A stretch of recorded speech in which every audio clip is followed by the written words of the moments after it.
So I'm sitting here on a lazy, sunny Saturday, having Twitter debates with this quite reasonable guy, actually. Recently in the news, the SJWs have been doing their thing. It's August 2017, and I think they knocked down a statue, which is something they do now, like ISIS. They knock down statues and try to erase history and all that crap. And so out of that furore, I mean, there's been lots of debates going on Twitter between many different people about, my side is like, you shouldn't knock down statues. You shouldn't knock down statues because they are a reference to history, and SJWs are often creating safe spaces in unis where they deny history and don't allow subjects to be taught in history class to people if they contain sensitive content, which of course the history of mankind does contain. So what are you going to do, not teach the truth?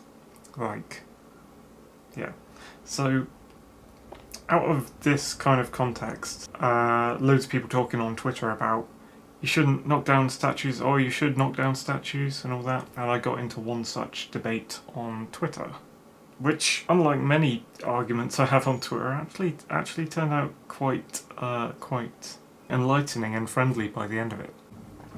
And I'd just like to share some of it with you, just because I think it's interesting. Well, to me anyway. So on that subject, so Fearless Girl is a monument in New York City, and it's actually a defacement of Charging Bull, or I define it as a defacement of Charging Bull because the Charging Bull sculpture or statue is by one artist, Arturo Di Modica, and that was created earlier, and then after that, quite recently, I think after the Women's March, Fearless Girl was erected right in front of it, sort of as part of the statue, because the Fearless Girl statue was attached to the original statue of the bull by a different artist, and the original artist says it changes the art's meaning. Anyway, that's a statue in New York, so the bull is sort of a representation of aggressive capitalism or something, and the woman is a mixed race minority standing up to the bull. It's placed standing up to the bull, so it's as if it's part the same statue, but it changes the bull's meaning, and that's about women leadership in business, I believe. And so the tweet that sparked all this off was actually by another Twitterer, an Archangel Joe. Since destroying statues is the new happening thing to do, might I make a recommendation? And he posts a picture of the Fearless Girl statue in New York, and he's referencing current events of people pulling down statues of like slavers and Deep South personas. So at this point someone cottons onto this post, who for some reason was following me before, and I don't know where they came from, but this dude I'm calling Mr. Commentary says, "What's wrong with you?" because I retweeted this post. Now, speaking about Arturo Di Modica, who was the original artist of the Charging Bull statue that is in front of the Fearless Girl, and was the original, put there earlier, Di Modica has asked that the statue of the girl be removed, arguing that the piece exploits his work and alters the perception of the bull, which was my kind of original problem with it, I guess. My reasons for retweeting it is to show basically the double standard of the SJWs, saying we should now live in a society where we tear down all the statues of all the people we don't agree with. Well, I don't agree with the Fearless Girl statue. I'm not saying let's tear down the statue. I'm saying that if we're now living in a world where it's okay to tear down statues, like this an Archangel Joe original tweeter was saying, since destroying statues is the new happening thing to do, might I make a recommendation. That's the point of it, is we don't want to tear down statues, but hey, if we're tearing down statues of things we don't like, then here's something people on my side don't like. You go tear down that as well as what people on your side don't like? No, of course not. It's a double standard then, isn't it? So it's going to be a little bit difficult trying to follow this thread because of the way Twitter works, but my first thoughts were like, okay, why is this guy following me? They clearly disagree with me, but and I told them that Twitter was not really the best place to have a debate, and I had a lot of words on the matter. We had the debate anyway. It's a commentary. Seriously, I just don't get why you'd want to destroy a statue of a girl but keep a statue of a slave owner. Me. 140 characters on Twitter is too short to explain this to you. Pointing out a double standard to SJW's no history erasure for safe spaces. See, I'm condensing my writing here because Twitter's got 140 character limit, so you can't actually fully write out what you want without eternal posts. I've gone into 3. So 2, I could write an essay on the topic if more space was given. Would not advocate statue removal, but the statue defaces the original statue. See artist quote. In an ideal world, I would not allow destruction of any statues, but if SJWs, feminists and Antifa play this game, then statue removal is in free-for-all. Mr. Commentary says, I got it. So, just to make sure I understand, even, example, statues of Hitler or Saddam or whatever you'd prefer to leave up? I respond, absolutely. History cannot and should not be erased and sanitized by those who are offended by reality or what actually happened. People should not try to erase history. I mean, they cannot erase things that happened in the past. Obviously those things happened, but they can erase human memory of an event by like removal of records, removal of writings, removal of statues, removal of the things that provoke you to go searching for things to read and find out the truth of an event that happened, or as best you can. And that's what a lot of SJWs are calling for right now, because of being triggered and offended at things that are actual truths and realities of our history. Mr. Commentary responds, I'm not talking about erasing history or sanitizing it, I just mean respecting those heroes, thinkers and scholars who shaped our lives. So we get into a little thing about glorification and heroism of erecting a statue here. One of the Kekistan channels, which I saw a post on, laid down a good point that I've been thinking about a lot, which is like, the slavers built the pyramids. You'd have to knock down the pyramids, wouldn't you, if you were an SJW intent on this line of thinking. So I put this to Mr. Commentary.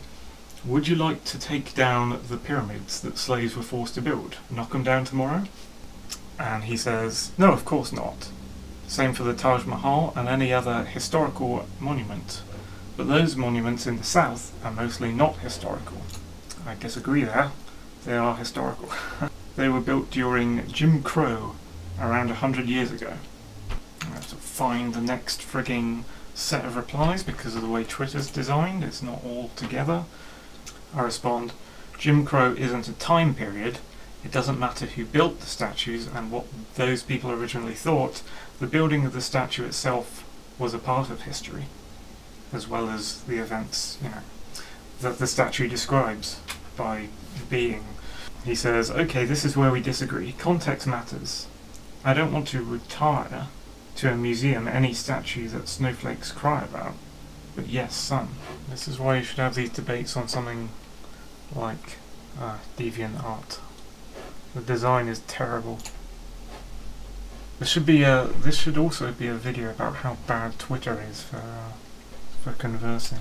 So the conversation splits into several forks here, but here's one thread of it. I agree it's a complicated topic, and I see your point, but at the same time, I think we can take a critical look on who we are glorifying. Me. Who says a statue glorifies someone? To me it's a marker of history and the faces who affected a lot of people by their actions. typo. Mr. Commentary. I think that's the crux of the issue. For you it's a historical marker, for others it glorifies a terrible time in recent memory. Jim Crow was 100 years ago. Also 100 years ago, World War One, which is infinitely worse than any of that. All World War One monuments in most villages here in the UK are to remember a much worse terrible time 100 years ago. Take them all down, or the ones in German villages. I have a war monument to World War One literally outside my house down the road. I wouldn't like to see that demolished at all. I would hate anyone demolishing it. I'm sure the people in the German villages would think the same. No, of course not. They don't glorify people or ideals whose values diverge from our shared European values. What values? I don't know what values he's talking about here. Shared values is collectivism. Like, we don't all have shared values no matter where we come from. We have different values. That's why there are fucking neo-Nazis running around America at the moment. Like, they have different values from different people in America. Okay, the thing I disagree on here are the statues are a glorification of who they depict. In my view, they are not. He says, right, for you they're historical artifacts, worthy of respect, even if they convey abhorrent or offensive ideas. I retweeted this because, yes, that's exactly it. Yeah, I don't look at a statue on the street and go, I empathise with that 100%, bow down to this great persona, it just illustrates the past. He says, sure, not that extreme. But you'd consider Hitler's likeness in your town to be an offensive provocation for Jews and everyone there? No? Of course, it would be, yes, but Hitler's a bad example because he's this big, famous, well-known evil doer, and everyone knows who he is. You don't need a statue for him, and there's not much moral grey area in Hitler, is there? Everyone generally defines him as evil, unless they've got a screw loose or something. I mean, he's a human, that much is true, and every human is capable of things that Hitler has done. They just don't have the power, but everyone knows what Hitler did, and he's the best example, or at least the most well-known example of human history of that. It doesn't really work in the conversation I'm talking about, because the conversation I'm talking about is to have a statue that provokes the learning of history and not tear that statue down if that person did something bad in the townsfolk's eyes. You know, as you say, sure, not that extreme. You consider Hitler's likeness in your town to be an offensive provocation for Jews. I think the person would be. What they've done is offensive, and you would take that up with the person, although they're dead. But the statue itself would be a reminder to remember the mistakes of the past and learn from them or read about them. This goes on to somewhere else. He was talking about heroes, something for the kiddos to admire. I've lost the thread here. Damn you, Twitter. This is a separate one. I'm against safe spaces and the idea that history in schools should be taught selectively because it's scary to students. Example, the rape of Nanking. He says he agrees with that. He says, I'd be ashamed to live in such a town. I'd argue, he's talking about a town where, like, there's a Hitler monument in the village, which, you know, outside of Berlin, I can't see a purpose for that, and everyone knows who Hitler is anyway. You can accidentally learn lots of World War II history these days because people are obsessed with it, especially on TV. So Hitler's a bad example. It's just a bad go-to in any conversation, really. I can't believe we're so regressive as to be talking about this, but... He says, I'd be ashamed to live in such a town. I'd argue that we should replace the Hitler statue with a commemoration of World War heroes instead. I said, Hitler is a bad example, and something everyone immediately jumps to because he's the most well-known evil guy. We don't need a statue to remember who he is, what he did. Something for the kiddos to admire and be inspired by. So he's all for statues of heroes, but that comes with its own baggage. I said Hitler's a bad example. But how about someone less well known, connected to your village, who did some bad things, but you don't know them at the present time? You see their statue in your village, you don't know who it is, but the rest of the villagers who do know who he is all agree that he did some bad stuff. Would you tear down the statue, or would you use it to provoke that trail of going to find the history of this person, find out what he did, and therefore learn from the mistakes of history by doing so? He says, for me, a statue should be a figure to admire or emulate. I disagree. A statue is something that stands, that reminds you that the past is real and happened, and we should look into it and learn from it. For you, a historical artifact, yeah. I say put those artifacts in a museum. I think the location is important and relevant to the monument. So a monument to a person from history should be in their birth town or in a town where they did a certain thing or where a certain event happened. Like you've got the Fields of Crosses in France for World War One. You know, the white crosses around the Somme and such like. They're located there for a reason. They're not in a museum. And people travel, like as they're learning history, you kind of travel to the place where things happen to try and get a feel. Obviously that's really difficult these days because people have urbanized and built lots of crap on top of the original battlegrounds of history, and it's very difficult. Even going to like a castle, it's very difficult to picture what it would have been like. Obviously it's been maintained and adjusted and people have put safety rails in and stuff like that. It's nothing like how it was, so it's very difficult to get your imagination in that point, but at the same time that is the place where those things happened, and it helps you picture certain things geographically about that history period. I think they should be located in the best location related to what the statue is, and the public should choose to be less offended. Sure. Easy to say if you haven't suffered under years of oppression by people memorialised in the statue. Take down Lee and put up Tubman. That's true, it is difficult to master one's own emotions and reactions to things, especially if there's a personal connection to it. So we're talking about like if you've suffered under oppression by the person whose statue is in your town, you would be pissed at that fucking statue. If you see it every day, you'd be like, that fucking guy, it's that guy everywhere. I see that person who put me down and fucked up my life. He has a memorial in my town and I see it every day. You've got a hero and the villain, basically. I said, why not put them both up? You know, then you can still remember history. You're not quite soured by seeing the bad person there, because right next to them you've got the person who was fighting for your rights. You know, put them both up. Little dig at me. Yeah, maybe the bull and the girl, sometimes it works.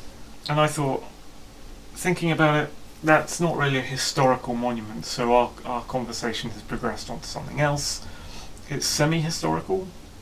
The bull represents something, not necessarily an exact period of time, but it has context surrounding it. The girl is not anyone particular, but it is more historical because it was erected directly after the Women's March, so they've erected this monument of feminism, which is obviously something I'm against. And I got quite a laugh out of it when the people were posing for photos with the girl putting a MAGA cap on its head. Like, I just imagine all the far left in America to have been triggered at that. But it's like, oh, you're changing the meaning and abusing the meaning of this little girl statue. Yeah, but the little girl statue itself changes and abuses the meaning of the bull. So, what do you want, you know? I've probably missed a conversation thread here somewhere. Did I say this? I said Hitler's a bad example. How about someone less well known connected to your village who did some bad things? You don't know who he is in the statues there, I said that. But after that I said, or your town or city, I'm not going to ask where you live, obviously, but in every town and city there'll be some historical figure attached to it who was perhaps born there, And they may have done bad things that a lot of people approve of. Knock it down? No, don't knock it down. And so we go over here. He found this really good thing, which I'm going to show you. I also found this solution appealing, but I suppose you'd be opposed, he says. And he links in this thing. Here's what Paraguayans did with a statue of dictator Alfredo Stroessner. It's an interesting compromise. And we've got this guy posting this Paraguayan dictator. The statue has been removed, broken down, and rebuilt in a different form to reflect people's new feelings about the guy. And to that I respond, no, actually I think it works well. It reflects a change in attitudes towards the statue, but keeps the statue. And then I pondered, would the attitudes and the statue change, maybe a century later? Because, you know, the way human public perception is organic. You might have some rise in a group of people that become the mainstream who suddenly believe in the dictator, like something good the dictator did again, and we can't perceive it because it's a century in the future when we're all dead. So does the statue then get remoulded 100 years later, remoulded 100 years later, remoulded 100 years later, or does it remain static? It depends on if public perception remains static about, is this a bad guy, is this a good guy? You know, it's important to remember all these people are humans, and they're both good and bad in equal measure. And he says, awesome, I also think that's the best solution. Well, maybe in 100 years new attitude will emerge, but hey, that's a tough one to solve. I agree. I said, yeah, I just imagine public perception might come up with some new reason to change it every few hundred years, or maybe it'd stay the same. He says, I don't know if this is a reply to this bit because of Twitter, though a city of monuments could be interesting in itself. And now we're getting into futurism, which I said, a city of monuments? That concept interests me. Imagine just a city where you've got almost more monuments of people from the past and the present than you do buildings for people to live in. I can imagine that being like in a film or in a book or something. There are more monuments of dead people than there are actual biological living people walking around the streets. A city of monuments, that concept interests me. With overpopulation and celebrity culture, we may have too many statues to build. So I was over here saying, but how about someone less well known connected to your village who did some bad things, but you don't know who he is, but the statue's there? And he said, true, it's too easy with good old Hitler. The question we are debating is actually kind of boring. What's the role of statues in society? I said, I don't find it boring, but then I like learning about history. I would be against a kind of dystopian society where it's purposefully forgotten. He says, yeah, me too. I do not want to forget any history, but I just want statues that inspire the best in people and show our shared values and ideals. And I agree with that, and that's the reason you erect a statue in the first place. However, your perception of someone as good is not this other person's perception of someone as good. They might think the statue you've erected is, the statue you've erected of your hero is actually a bad man. And if they follow the SJW rules, they'd tear that down in future, wouldn't they? And then you've got it inflicted on you, so why would you want that? I said, that's fine. I think that's why statues are put up in the first place, but don't forget future gens may think your hero statue is of a bad person. They say, no problem. Times change, but we must cling to those Enlightenment values that shaped our civilization, including equality and secularism. I agree. So where I said, thinking about it, the thing is, I'm not sure the bull and the girl are overtly historical. Well, the girl is, but not that it's anyone particular. He said, now the bull and the girl is just artsy provocation. But it's the kind of solution you're suggesting, I guess. I said, to be honest, it's a weird example, that statue. My main beef with it is it's a defacement or a meaning change of an original statue. Commentary says, it doesn't bother me, it reflects changing attitudes. Yeah, it's a commonly held view at the moment. It's annoying as fuck. Well, this was the equivalent of tyrants, so I guess people didn't mind. I don't know if that's a reference to Trump, might be. I said, perhaps it's because I'm not a feminist / SJW, and that was erected shortly after the Women's March, which is probably why it was put up, so my attitudes differ. But sure, leave it up. And I wouldn't really advocate tearing down statues, it's just to show the double standard of what happens when SJWs go around tearing down statues. Back to the Paraguayan dictator. I said, yeah, I just imagine public perception might come up with some new reason to change it every few hundred years, or maybe it'd stay the same. Commentary replies, worth a shot, and I like changing existing statues in tasteful ways. If we keep adding new statues, we'll live in a city of monuments soon, which is where that other thread came from. And now I went back. I think it'd be worthwhile telling these people pulling down statues about your Paraguayan dictator statue find. That's a better method. He says definitely, at least sometimes. So what do you think about this? This is what the Paraguayans did to the statue of dictator Alfredo Stroessner. I don't know if I'm pronouncing that right.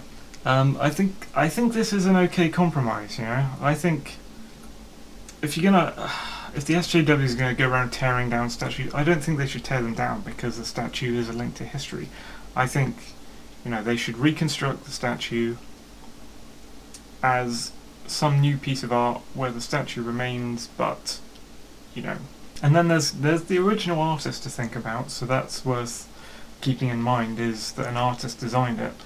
But to reflect public, and it has to be public, it has to be kind of a widespread feeling. Public perception of what a bad person did is bad. You take down a monument and you put it back up again in a different form, artistically showing the dictator in a new light, like this here.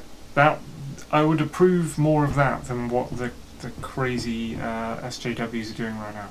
Also, this video should serve as a explanation of the bad design of Twitter, especially for conversations, because this was absolutely a mess to go through, and I'm often thinking it, when I'm using Twitter, half my conversations get completely lost if I want to go back and find them again to find out what happened, and in what order, because sometimes the conversation forks off, or sometimes you multiple reply to one thing someone said, because obviously 140 characters isn't enough, so you do 3 replies to one tweet, and often the person will only see the 3rd reply that you've written to that tweet, so I've taken to put in 1, 2, 3 in brackets, or 1 out of 2, 2 out of 2, and when the conversation forks off, you've got these weird sausage things that connect the conversation, but it only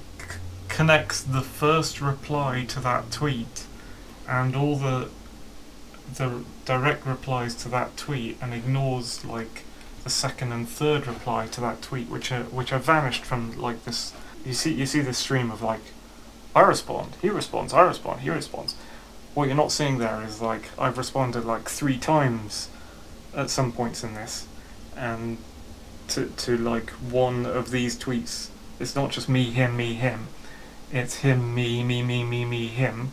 Except you've hidden the 3 me's in that. The 3 bits of content where I've actually replied to him. They're not actually in the thread of conversation, as shown in this little sausage-connected method. And so even though there's talk going on in this conversation, you can't see it, and you can't see any of the replies to it. And that gets spread out even more the more extra replies you do to that forked off bit that we're not currently seeing.